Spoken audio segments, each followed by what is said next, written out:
예, 오늘 말씀을 잠시 전하기 전에 오늘 수요 예배 이후에 식사하시고 본당을 조금 정리를 해야 할 것 같습니다. 식사하시고 시간 내주셔서 함께 본당 정리 좀 하셨으면 좋겠습니다. 네, 오늘 함께 본 사무엘상의 말씀은 하나님의 제사를 멸시하던 엘리의 가문에 이제 하나님의 심판이 선언되는 그런 내용이죠. 엘리의 집안에게 내리시는 그 하나님의 이 심판의 내용이 당황스럽지 않은 이유가 홈리와 비나스 이 두 아들이 하나님께 드리는 제사에 대해서 어떻게 행했는지 앞에서 다루고 있기 때문에 이 엘리의 집에 하나님께서 이렇게 심판을 내리시는 이 내용이 그리 당황스럽지는 않습니다. 하나님께서 30절에서 정확하게 엘리의 집안이 하나님의 심판 앞에 놓인 이유에 대해서도 분명하게 말하고 계시죠. 나를 존중히 여기는 자를 내가 존중히 여기고 나를 멸시하는 자를 내가 경멸히 여기리라 말씀하시는 것을 하나님께서 직접 이렇게 말씀하시는 것을 보면 엘리의 이 집안이 하나님을 경멸히 여겼다, 나를 가벼이 여겼다라고 하나님께서 이렇게 진단하신 것입니다. 이 말씀을 보면서 속으로 그렇게 생각했어요. 아유, 네, 주님 그러셔야죠. 저들이 하나님의 제사를 얼마나 가벼이 여겼는지 홈리와 비나스가 하나님의 성막 앞에서 보인 문란함을 생각한다면 하나님께서 이렇게 하시는 것 당연합니다 라는 그런 마음으로 이 본문을 좀 앞에서 처음 묵상을 했었습니다. 그렇게 생각하며 이 두 아들과 엘리 제사장에게 손가락질하고 있는 저를 보았습니다. 그런데 이 엘리의 아들들과 엘리를 향한 이 손가락질이 이런 의미였다는 사실을 알았어요. 이 말씀 링크를 걸어서 우리 박근홍 강조사님이 꼭 들어야 되는데 이 말씀 꼭 한성일 목사님 들으셔야 되는데 이런 것과 똑같구나 라고 생각이 들었습니다. 다르지 않다는 것을 알게 됐어요.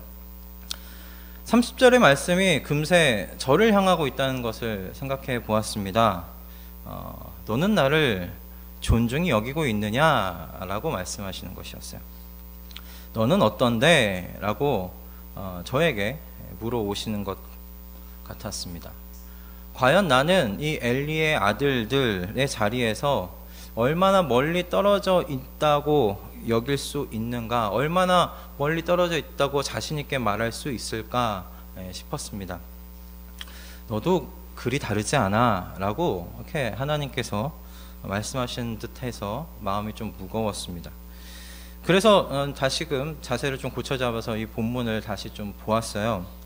왜 이 말씀을 쓰셨을까 그렇게 생각을 하는데 이 말씀이 사무엘에게 그 영적인 이스라엘의 영적 리더의 자리가 옮겨가고 있다는 사실을 기록하기 위해서는 오늘 이 본문이 좀 필요합니다. 스토리상 이 본문은 꼭 이 자리에 있어야 하는 내용이지요. 그런데 하나님 아버지께서 우리 자녀들에게 그런 이유로만 이 말씀을 주신 것 같지 않았습니다.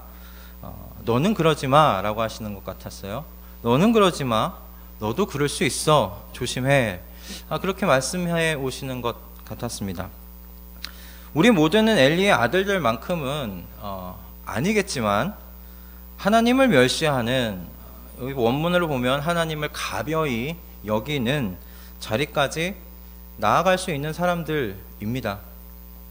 자신 있게 저는 아닙니다 라고 말할 수 있는 사람 거의 없으리라 생각이 듭니다. 그래서 오늘 이 말씀을 통해서 하나님을 존중하며 그분의 말씀을 무겁게 여기며 사는 삶, 그런 삶을 살아가는 성도들이 조심해야 될 것이 무엇인지 좀 생각해 보고자 합니다. 오늘의 이 말씀의 이 나눔이 하나님을 존중하는 성도의 삶으로 우리를 더 깊이 인도해 가기를 소망합니다. 오늘 이 본문에서 선 세 가지 정도 우리가 조심해야 될 것, 이렇게 하나님을 가벼이 여기지 않는, 그분을 존중하면서 살아가는 삶에 있어 우리가 조심해야 될 것이 무엇인가 생각해 볼 텐데요. 첫 번째는 여러분, 은혜가 은혜가 권리로 둔갑하지 않도록 조심하셔야 됩니다. 하나님께서 27절, 28절에서 엘리의 집안이 이스라엘의 대제사장의 자리를 누리게 된 것이 모두 하나님 당신의 은혜라는 것에 대해서 두 절에 걸쳐서 말씀하고 계십니다. 노예로 살았던 애굽에서 꺼내서 사람답게 살게 한 이가 누구냐 이렇게 물어보시는 것이죠. 그거 내가 한 일이지 라고 말씀하시는 겁니다. 이스라엘에 여러 지파가 있는데 그 지파 중에 내가 내가 아론 그 한 사람, 너의 그 집안을 선택한 것, 그것 내가 한 일이지 라고 이야기를 하고 계시는 것입니다. 내가 이스라엘의 온 백성이 화제로 바치는 제물을 너희가 가질 수 있도록 누가 했느냐, 누가 결정했느냐, 그것 내가 한 일이다 라고 이야기를 합니다. 너희가 에봇을 입고 특별한 옷을 입고 그렇게 내 앞에 서게 한 것도 내가 한 것이다. 하나님께서 28절에서 내가 나의 것 하며 그렇게 그들이 지금 누리고 있는 것, 엘리의 집안이 누리고 있는 그 모든 것이 하나님 본인으로부터 왔다는 사실에 대해서 말씀하고 계시는 것이 28절의 말씀입니다. 하나님께서 아론의 집안에 이렇게 30절에 보면 영영이 이와 같은 지위를 누리게 해 주시겠다 그렇게까지 말씀하셨습니다. 그런데 아론의 집안이 하나님께 이런 특별한 지위를 누릴 만한 그 어떤 것이라도 해드린 것이 있느냐라는 거예요. 없다는 것입니다.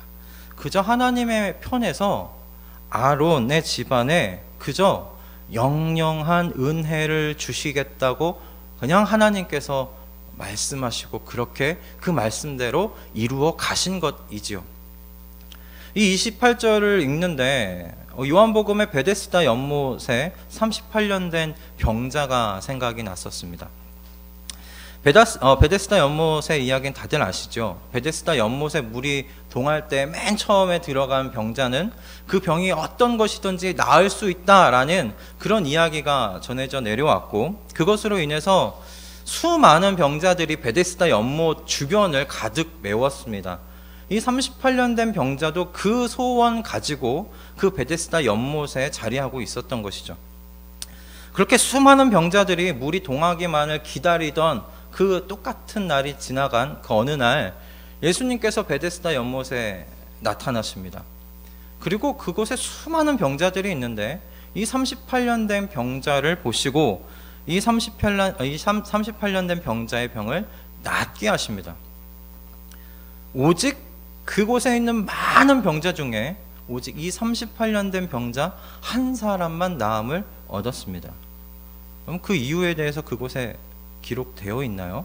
여러분 왜 그 38년 된 병자만 나음을 얻었는지 여러분 설명하실 수 있으시겠습니까?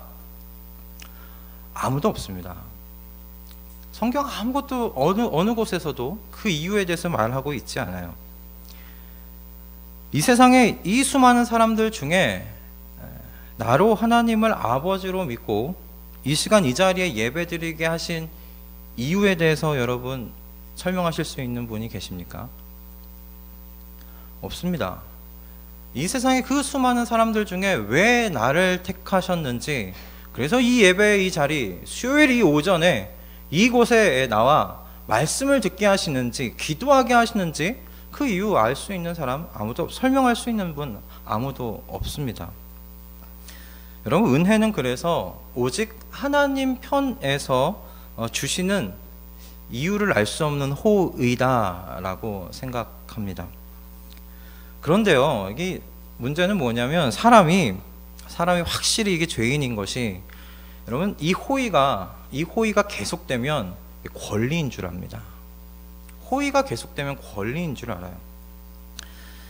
저는 이 호의가 계속되면 권리인 줄 착각하더라 이 말을 어디서 들었을까요? 집에서 들었습니다. 집에서 들었습니다. 다들 아시겠지만 저희 그 아내가 직장에서 일을 하고 있어요. 일을 하고 있는데 그런 아내가 이제 제가 설교를 이제 하거나 청년부 1대1이나 이렇게 성경 공부 교환을 이렇게 만들 일이 있으면 그러니까 바쁠 때 이제 집안일에서 열회를 시켜줍니다. 집안일에서 이제 열회를 시켜주곤 하는데, 그럼 이제 열심히 이제 설교 준비하고, 이제 성경 공부, 교환도 만들고 준비를 해요. 그렇게 몇 주 동안 그렇게 열회에 또 기쁨 아닌 기쁨을 누리며 그렇게 지냅니다. 근데 어느 날이었어요. 매일 그 반복되는 집안의 그 허드렛 일이 내일이 아닌 것처럼 이제 몸이 이제 움직이지 않는 거죠. 어느 날 아내가 이제 설거지하고 그 이제 빨래를 널고 거실에 이렇게 나왔는데, 제가 아들하고 누워서 TV를 보고 있었던 거예요. 지나가면서 아내가 그랬습니다. 잊지 못해요. 사람이 호의가 계속되면 권리인 줄 알더라 라고 하면서 쑥 지나가는 거예요. 그 말이 참 인상 깊게 마음 가운데 팍 박혔습니다. 정신이 번쩍 들어서 일어나서 내가 뭐 해야 되느냐고 물었습니다. 저는 사람이 다 이와 같은 함정에 빠질 수 있겠다 생각이 들었습니다. 은혜가 계속되면 어느 순간 그것이 은혜라는 것을 잊는 거죠. 은혜가 권리로 둔갑해 버리는 것입니다.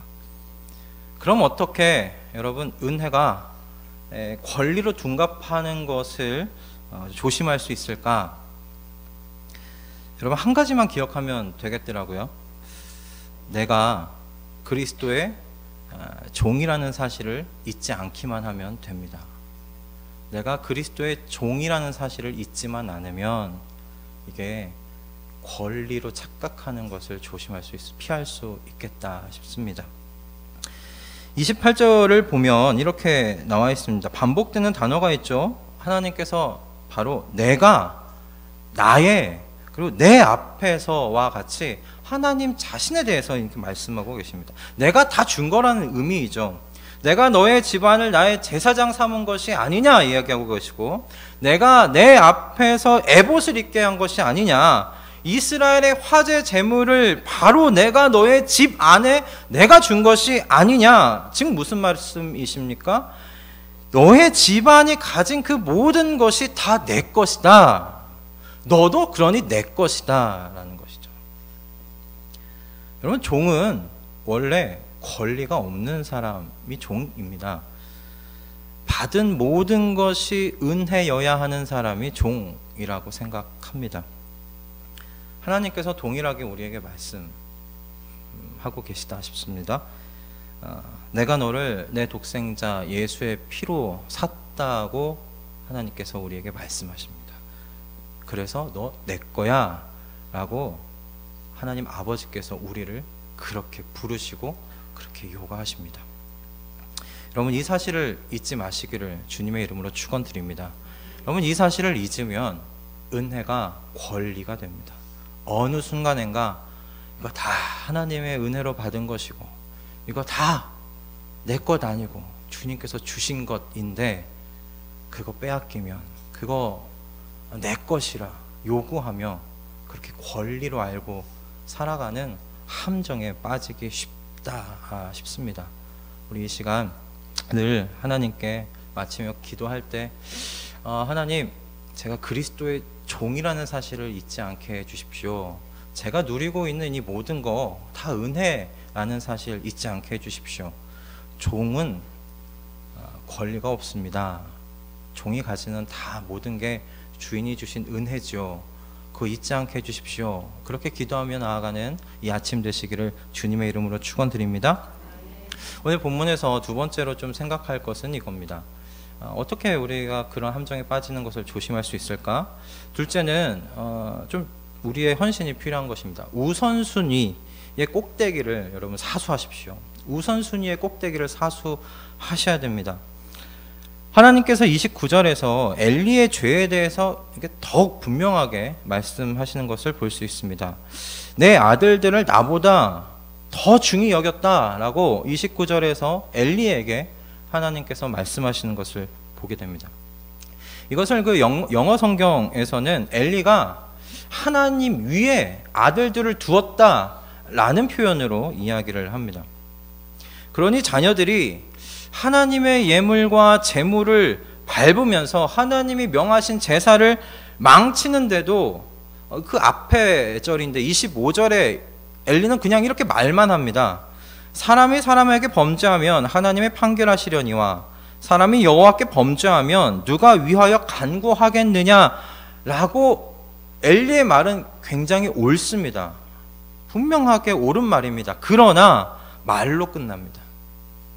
말 뒤에 행동이 따르질 않아요. 정말 아들들을 위한 것이라면 이 아들들의 제사장 직분을 박탈을 하던지 그들로 하여금 제사직을 하지 못하도록 무엇인가 조치를 취했어야 하는데 이 말만 기록되어 있습니다. 엘리의 자녀를 향한 비뚤어진 그 사랑이 결국 그들이 하나님을 모르는 자녀들로 만들어 버리는 이 비극을 낳았다. 그것이 이 본문에서 이야기한 또 다른 가르침이다 싶습니다. 여러분 영적 세계에도 그 우선순위, 1순위, 2순위, 3순위 이런 게 있을까요? 영적 세계에도 1순위, 2순위, 3순위가 있을까요? 네, 죄송합니다. 아침에 저는 없다고 생각합니다. 저는 영적인 세계에서 1순위 아니면 나머지라고 생각합니다. 2순위, 3순위 그런 거 없습니다. 으뜸과 따름만 있을 뿐입니다. 오직 하나님 여호와만이 으뜸의 자리에 계실 수 있지요.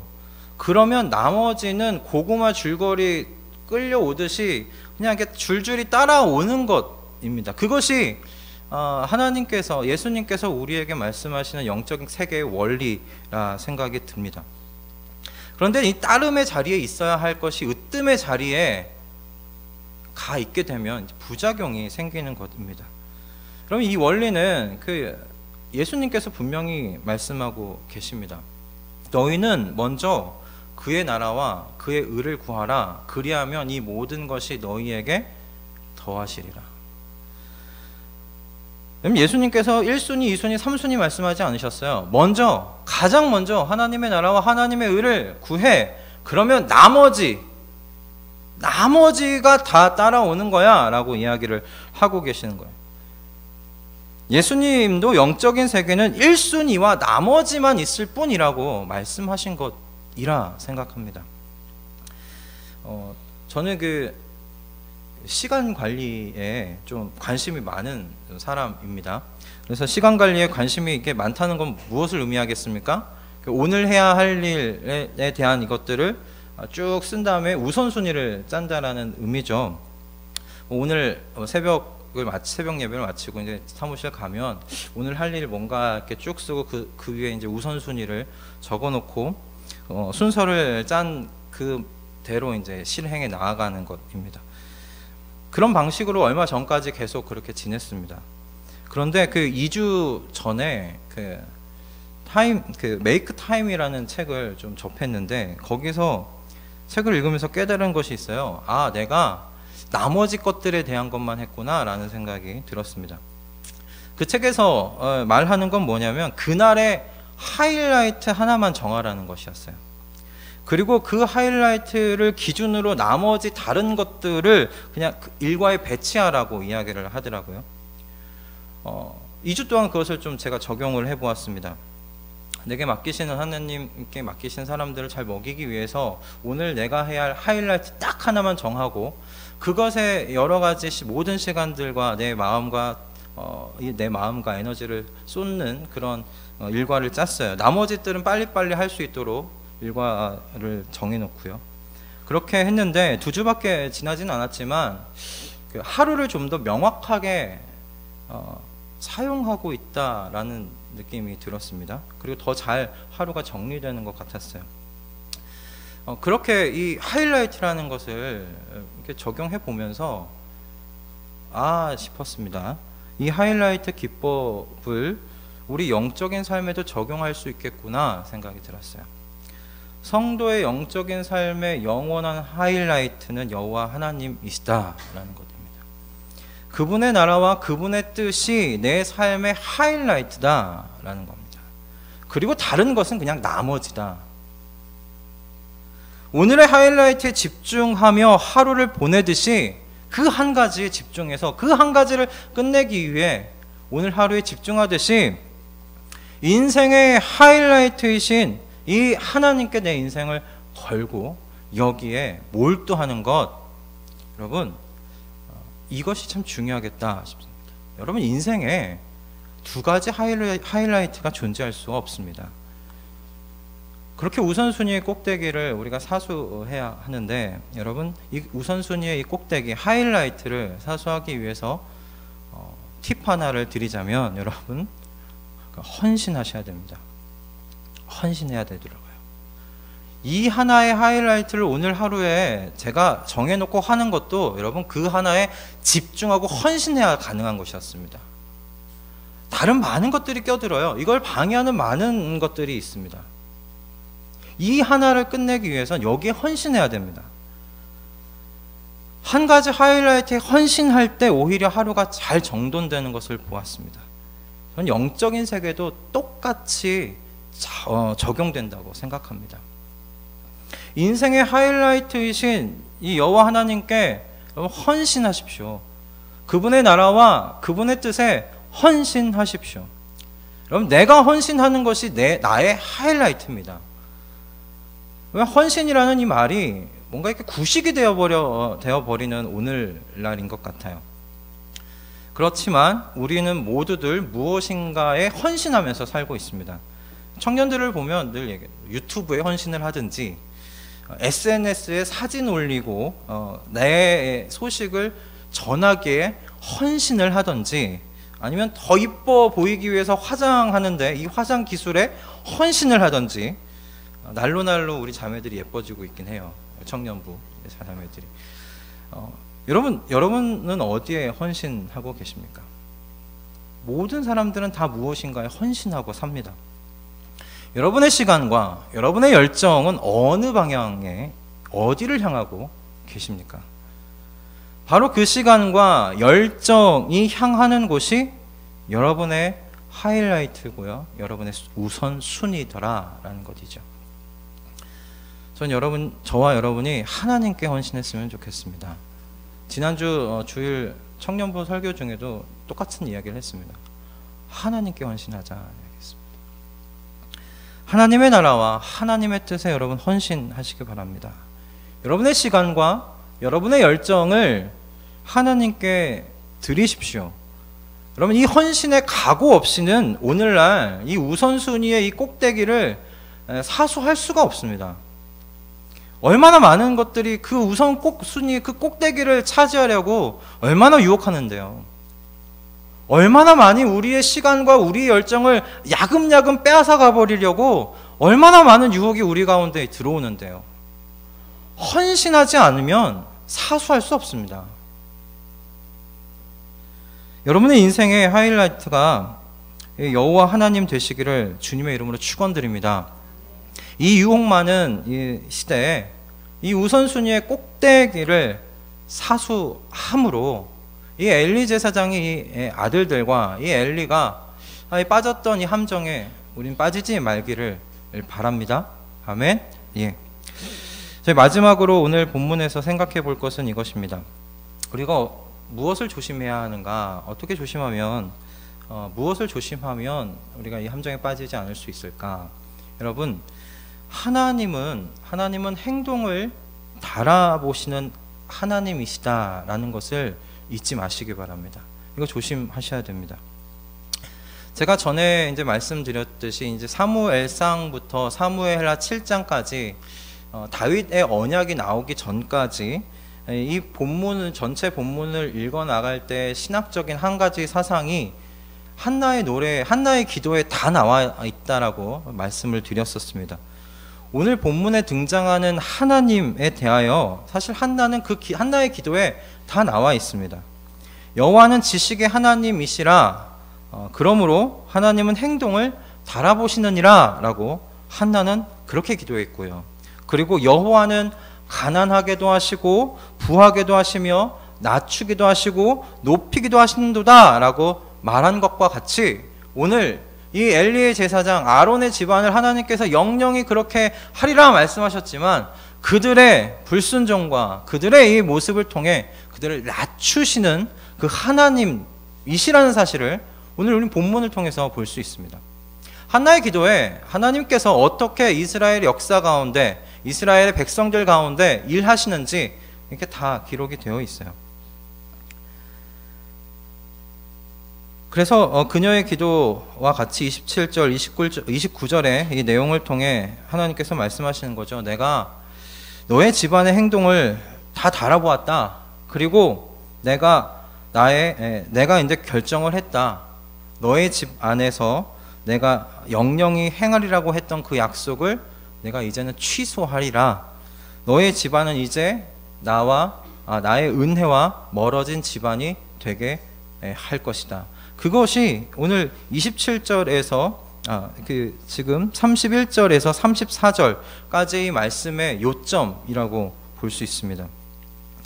여러분, 그러므로 무엇을 여러분 우리가 생각할 수 있느냐면, 행동을 달아보시는 이런 공의와 이 정의의 하나님이시기 때문에 어떤 때는 여러분 회개하기에 늦은 때도 있다라는 것, 그것을 알 수 있습니다.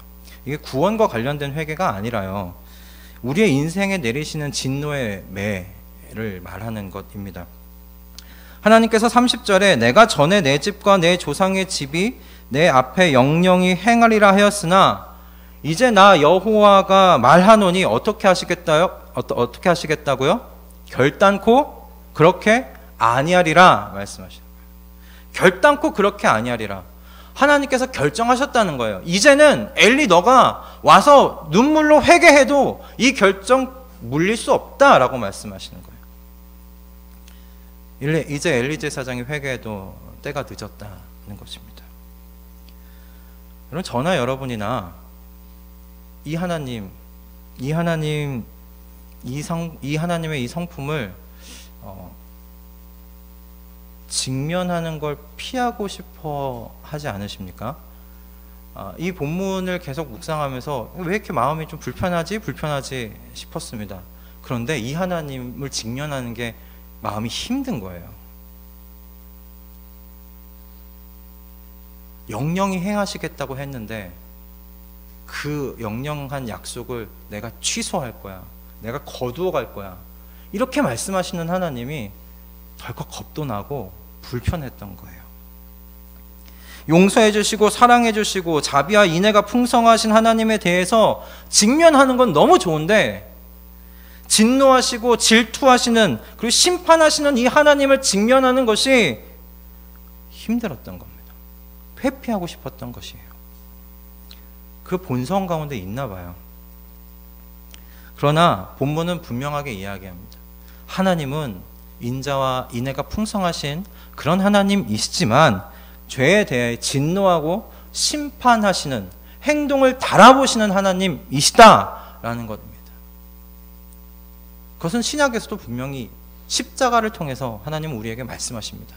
우리를 향한 지극하신 사랑이 십자가에 기록되어 있지만 또한 십자가는 그 죄를 용서하실 수 없으신 진노하시는 그 하나님이시다라는 것에 대한 말씀 또한 십자가에 박혀 있기 때문입니다.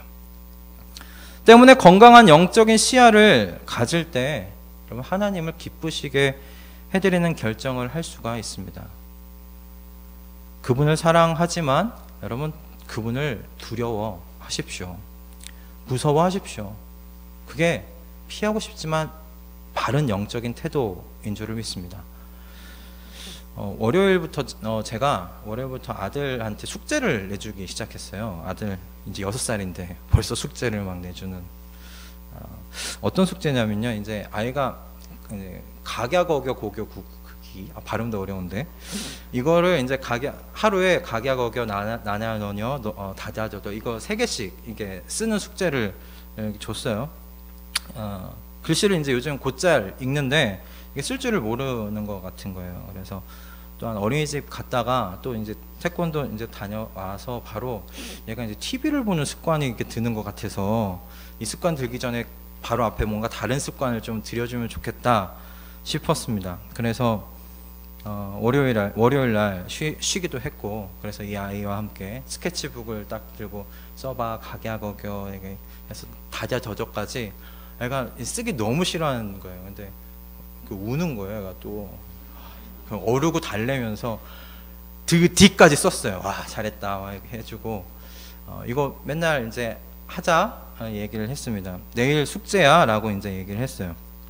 근데 어제 화요일이 제가 이제 북모임이 있는 시간 날입니다. 저녁에 이제 북모임이 있는데 북모임 이제 마치고 이제 늦게 집에 들어갔어요. 들어간 차 안에서 얘가 숙제를 했을까 싶은 거예요. 근데 어제 얼굴 표정을 보면 얘가 안 했을 것 같은 거예요.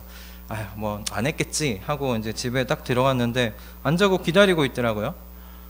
그리고는 저를 이렇게 똘망똘망 쳐다봐요. 그러더니 슬쩍 그 탁자를 살짝 이렇게 보는 거예요. 탁자에 뭐가 있는데 하고 봤더니 스케치북이 있고 오늘 숙제하기로 했던 가나다 라부터 바까지 맨 B까지 써놨더라고요. 그걸 보면서 제가 진짜 기뻤습니다. 정말 기뻤습니다. 와, 몸이 되게 좀 피곤했거든요. 피곤함이 싹 사라지는 거예요. 싹 사라지고 아들을 이렇게 안아주면서 아들한테 이렇게 얘기를 해줬어요. 야 아들아, 아빠는 아들이 아빠랑 한 약속을 지켜줘서 너무 좋다, 너무 기쁘다, 잘했다, 잘했어. 그리고 내일은 아빠가 좀 일찍 오니까 아빠랑 같이 하자. 그랬더니 아들이 응 그러더라고요. 그리고 같이 자리에 누워서 한참 뒤에 그런 생각이 들었습니다. 이거 하나님 아버지 기쁘시게 해드리는 것도 어려운 게 아닌데 라는 생각이 들었어요. 제 아들이 저를 기쁘게 해주었던 거랑 똑같은 건데 라는 생각이 들었습니다. 저는 제 아들이 저를 사랑한다는 걸 압니다. 근데 그 안 사랑한다는 걸 어제 확인받았어요. 이런 식으로. 이 아이가 내 말도 무겁게 여기는구나 라는 걸 통해 이 아이가 나를 정말 사랑하는구나 확인받았습니다. 아빠가 말하는 것을 가벼이 여기지 않고 무겁게 여기고 약속한 걸 지킨 거예요. 6살짜리가. 저는 이걸 통해 아들이 저를 사랑한다는 걸 확인받았고 그래서 참 기뻤습니다. 그리고 하나님을 기쁘시게 해드리는 것도 동일하다 생각합니다. 어려운 것이 아니었어요. 뭐 거창하고 대단한 일을 해드려야 되는 것도 아니었습니다. 그저 오늘 말씀하신 대로 나를 존중히 여기는, 나를 무겁게 여기고 내 말을 무겁게 여기는, 그래서 할 수 있는 대로 순종하는 그것이 나를 기쁘게 해드리는 것, 아버지를 기쁘게 해드리는 것이구나 알았습니다. 그럼 모세는 모압 평야에서 이스라엘 광야 2세대에게 고별 설교의 마지막에 모든 당부를 다 마치고 이렇게 이야기를 합니다. 여러분 신명기 30장 11절 14절인데요. 가까이에 있으니까 좀 찾아서 한번 읽어보도록 하겠습니다. 신명기 30장입니다. 신명기 30장 11절에서 14절 말씀입니다.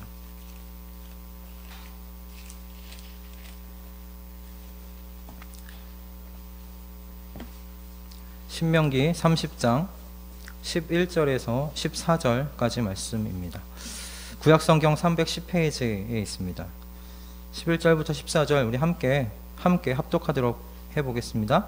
내가 오늘날 내게 명한 이 명령은 내게 어려운 것도 아니요 먼 것도 아니라 하늘에 있는 것이 아니니 내가 이르기를 누가 우리를 위하여 하늘에 올라가서 그 명령을 우리에게로 가지고 와서 우리에게 들려 행하게 할고 할 것이 아니오. 이것이 바다 밖에 있는 것이 아니니 내가 이러기를 누가 우리를 위하여 바다를 건너가서 그 명령을 우리에게로 가지고 와서 우리에게 들려 행하게 할고 할 것도 아니라 오직 그 말씀이 내게 심히 가까워서 내 입에 있으며 내 마음에 있은즉 내가 이를 행할 수 있느니라. 아멘.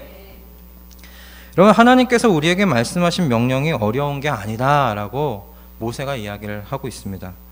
우리의 마음에서 멀리 그 말씀이 떨어져 있기 때문에 어려운 거지 라고 이야기하는 거죠. 하나님의 말씀이 너무 어려워서 행할 수 없는 것이 아니라 우리의 마음의 문제라고 모세가 말하고 있다 생각합니다. 여러분 하나님에 대한 바른 영적인 태도를 여러분 유지하시고 훈련하시기를 주님의 이름으로 축원드립니다. 하나님 아버지의 그 말씀을 무겁게 여기고 그분을 두려워할 줄도 아는 우리 모두가 되기를 주님의 이름으로 축원드립니다. 아멘. 말씀을 정리하겠습니다.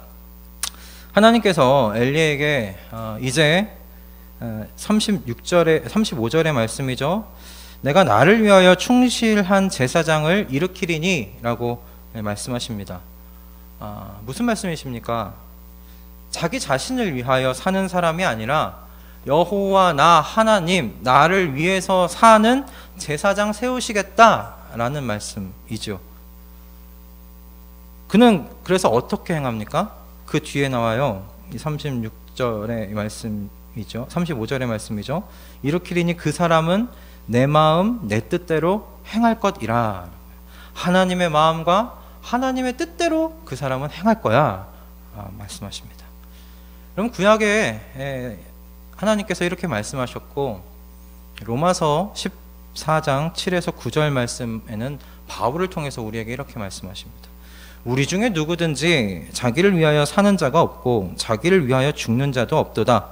우리가 살아도 주를 위하여 살고 죽어도 주를 위하여 죽나니 그러므로 사나 죽으나 우리가 주의 것이로라. 이를 위하여 그리스도께서 죽었다가 다시 살으셨으니 곧 죽은 자와 산 자의 주가 되려 하심이니라. 아멘. 주님께서 왜 죽으시고 부활하셨다고요? 사나 죽으나 우리가 다 주의 것이로다. 우리가 살아도 죽어도 다 주를 위해서 사는 사람들 만들려고 이를 위하여 그리스도께서 죽었다가 다시 살아나셨느니라 라고 이야기를 하고 있습니다. 구약의 하나님이나 신약의 하나님이나 동일하신 하나님이십니다. 구약의 사무엘의 시대에도 하나님께서는 하나님을 위한 제사장을 원하셨고 신약의 시대에서도 하나님께서는 예수 그리스도로 말미암아 하나님의 은혜를 맛본 성도들로 하여금 이제 자기 자신만을 위해 사는 이 세상 속에서 자기 자신이 아니라 내게 은혜 베푸신 나를 구원하신 그 여호와 하나님 그 아버지를 위하여 사는 사람들 그 하나님의 백성 세우시려고 일하신다라는 것입니다. 여러분 이제 그리스도의 피값으로 산 바 된 우리는 그런 사람들인 줄을 믿습니다. 여러분 사나 죽으나 우리를 죽음에서 구원하신 하나님 아버지를 위하여 사는 사람들 되십시다. 우리가 사는 세상은 이 은혜를 잊고 하나님을 가벼이 여기며 살도록 우리를 쉴 새 없이 그렇게 몰아붙이는 세상입니다. 엘리의 아들들이 그 여호와 하나님을 가벼이 여겼듯이 말입니다. 여러분 오늘 우리가 함께 생각했던 것들 조심하며 기억하시기를 원합니다. 우리는 은혜를 권리로 착각하기 쉬운 사람들입니다. 언제나 내가 종이라는 사실을 기억하실 수 있기를 바라요. 그리고 두 번째는 우리가 그 하나님의 나라와 하나님의 뜻에 헌신된 사람들이라는 사실을 기억하시기를 원합니다. 헌신하지 않으면 이 우선순위의 꼭대기를 절대 우리가 지켜갈 수가 없습니다. 여러분의 시간과 열정이 향한 곳이 여러분의 인생의 하이라이트입니다. 그곳이 어디를 향하고 있는지 늘 바라보시며 마지막으로 하나님을 향한 균형 잡힌 영적인 태도를 훈련하셔서 하나님께서 우리에게 주신 삶의 풍요함을 누리며 그분을 즐거워하며 또 그분을 즐겁게 해드리며 이렇게 이 땅에서의 삶을 살아내시는 저와 여러분 되기를 주님의 이름으로 축원드립니다. 기도하겠습니다.